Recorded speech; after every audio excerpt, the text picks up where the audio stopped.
નમસ્કાર મિત્રો, હું છું ગોપાલ ઇટાલિયા. આજે 24મી એપ્રિલ 2026 નો દિવસ, ચૂંટણી પ્રચારનો છેલ્લો દિવસ. આખા ગુજરાતમાં 6000 કરતા પણ વધારે આમ આદમી પાર્ટીના ઉમેદવારો ચૂંટણી લડી રહ્યા છે.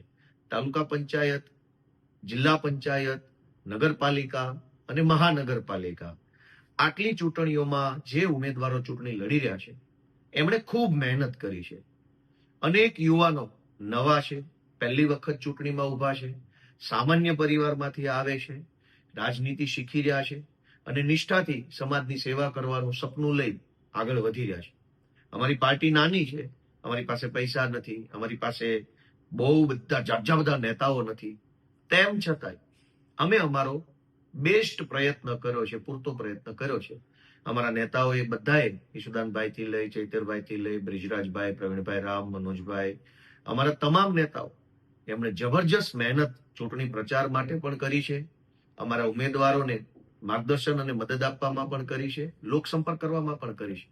તેમ છતાંય એ વાત સાચી છે કે બધી જ જગ્યાએ નથી પહોંચી શકાયું, કેમ કે ચૂંટણીના દિવસો થોડા અને પ્રચાર જાજી જગ્યાએ કરવાનો હતો.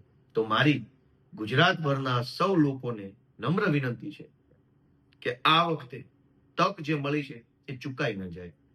આ વખતે ભણેલા ગણેલા યુવાનો અને ઉર્જાવાન જે ઉમેદવારો આમ આદમી પાર્ટીના ઉભા છે એને તાલુકા જિલ્લા પંચાયતની ચૂંટણીમાં 2 વખત બટન દબાવવું પડશે. એક જિલ્લા પંચાયતના ઉમેદવારને ઝાડુનું નિશાન, એક તાલુકા પંચાયતના ઉમેદવારને ઝાડુનું નિશાન. નગરપાલિકા અને મહાનગરપાલિકામાં 4 વખત મત આપી અને પછી એક પીળું બટન દબાવવું પડશે. એટલે શહેરોમાં 4 બટન અને ગ્રામ્ય વિસ્તારોમાં 2 બટન ઝાડુના દબાવી અમારા તમામ ઉમેદવારોને મત આપી વિજય બનાવો એવી હું ગુજરાતભરના સૌ લોકોને નમ્ર વિનંતી કરું છું. જય જય ગરવી ગુજરાત.